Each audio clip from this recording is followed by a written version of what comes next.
Hey everyone, and welcome to this explainer. Today we are going to dive into what is, honestly, the ultimate executive communication survival skill. If you're an early career manager, a consultant, or a business student, mastering the concepts we're covering today will absolutely fundamentally change how you interact with leadership. We're going to explore this through a really dynamic corporate case study, and we'll be pulling insights directly from the legendary McKinsey Mind methodology and Barbara Minto's pyramid principle. So grab your notebooks, get comfortable, and let's jump right in. Okay, so picture this scenario. Meet Rohan. He is the marketing lead at Bharat Mart, and his massive Diwali Express delivery campaign, well, it's severely underperforming. Rohan steps into the corporate elevator holding this incredibly thick, heavy report. He's sweating it a bit, looking nervous. And who walks in right behind him? Ananya, the CEO. The doors slide shut. Ananya looks at the giant stack of papers, looks at Rohan, and just says, "You have 30 seconds. What is the point?" Talk about a high-pressure moment, right? Rohan literally has half a minute to explain a highly complex problem and recommend an action.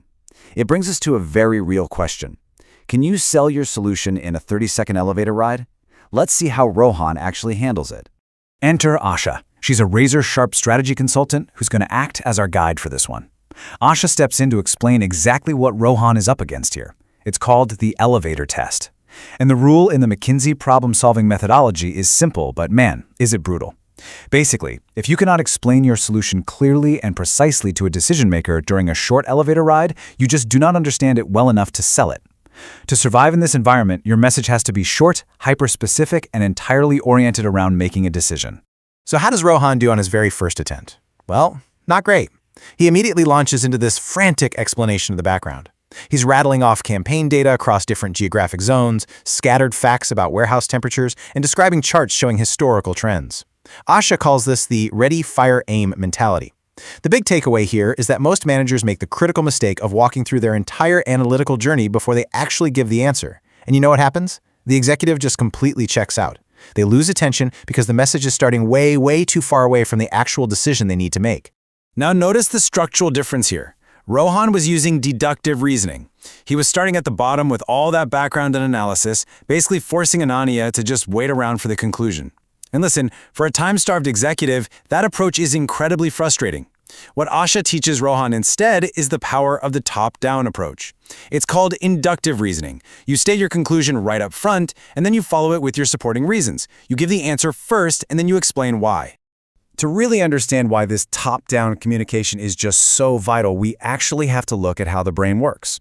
Decades ago, the psychologist George A. Miller published this famous treatise explaining a cognitive bottleneck. He found that human short-term memory can only hold about 7 items at any given time. And for some of us, it's actually as low as 5. So when Rohan threw a dozen scattered facts at Ananya in that tiny elevator, her brain physically could not retain them. Unstructured, rambling pitches don't just waste an executive's time, they literally overload their mind's processing power. And this right here brilliantly illustrates what the brain tries to do when it gets overwhelmed. When you glance at this pattern of 6 dots, you don't just see 6 random individual dots, do you? No, your mind automatically groups them into 2 sets of 3. The human mind naturally tries to impose order on everything around it. If your listener has to burn mental energy trying to piece your random findings together just to figure out what you're even talking about, the cognitive strain becomes way too much. They're just going to give up and tune you out entirely. So the crucial point we arrive at is this. We know the brain desperately wants to group information. And we know executives have extremely limited time and zero patience. So how do we deliberately structure Rohan's 30-second message so that Ananya's executive mind just instantly accepts it and digests it, without any of that mental strain? How do we hand her the answer in a way that feels perfectly, undeniably logical? The answer is the pyramid principle. This structural framework dictates that your ideas should always form a pyramid under a single overarching thought. Instead of building from the ground up, you start at the very tip of the pyramid. That single thought at the top, that's your core recommendation. Every single level below it simply exists to answer the natural questions that the level above it just created in the listener's mind. It's a highly deliberate, top-down architecture of logic. Okay, so how does this actually translate into a practical formula you can use? Well, Asha helps Rohan reconstruct his pitch using a really strict 3-part structure for his 30 seconds.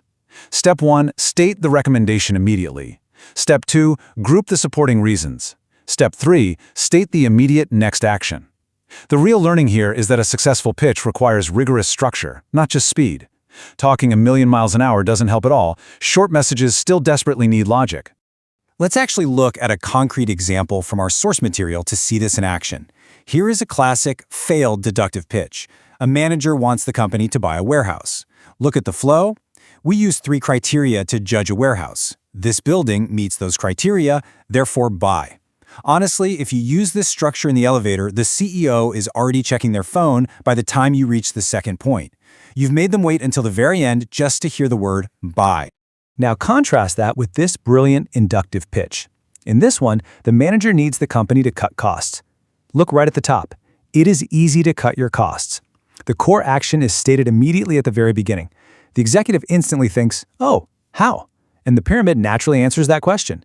Do A, do B, do C. This is exactly what Asha is teaching Rohan. Start with the answer. Don't say, we studied a bunch of campaign data. Say, pause the full Pune launch and restart only in ready zones. Put the recommendation first. Now you're probably wondering, how do you actually get to that top-down pyramid from a massive pile of raw data? Asha shows Rohan how to clear the clutter.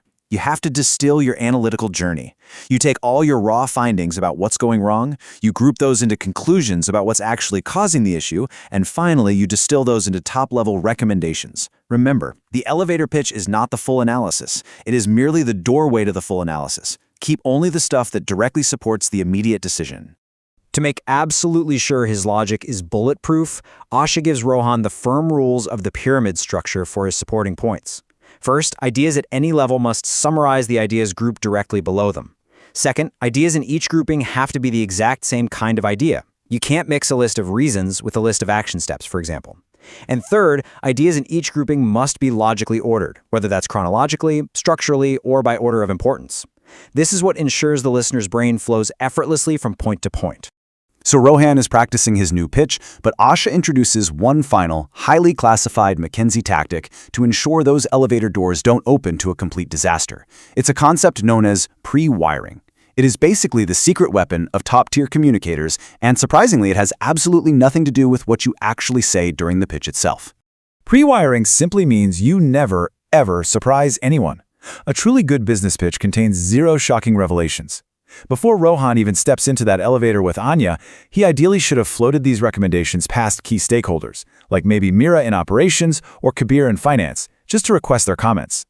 Pre-wiring builds consensus. It adapts the solution to organizational realities, and it acts as a vital reality check before that high-pressure elevator moment even arrives. Okay, the elevator doors are about to open. Rohan has rehearsed. Here is his revised inductive pitch. Ananya, pause the full Pune launch. Restart only in ready zones. Warehouse readiness is incomplete, delivery costs is damaging our margin, and customer complaints are rising. I recommend a zone-wise relaunch after fulfillment fixes. Let's check it against our rules. Recommendation first? Yes. Reasons grouped logically? Yes. Next action specific? Absolutely. Ananya looks at him, nods, and says, good. Bring the recovery plan to the 4 p.m. meeting. Rohan's clarity didn't just save time, it created access. This skill is a massive separator in the corporate world. Consider this somewhat harsh but completely necessary truth from Roger Boisvert. If I am not able to do the elevator test, I shouldn't be talking with anyone. If you can't articulate your thoughts concisely from the top down, it means one of 2 things. Either you don't know the material well enough, or your internal structure is broken. And that brings us to our final, overarching takeaway. Answer first, support clearly, finish with action. The next time you find yourself with an executive's ear, remember Rohan's journey. Don't take them on a wandering, confusing tour of all your hard work. Just hand them the destination on a silver platter. I'll leave you with this thought. If your audience has to search for your message, your pitch has already failed. But the real question is, are you willing to completely rebuild how you think just to master those 30 seconds? Thank you so much for joining me for this explainer, and I'll see you in the next one.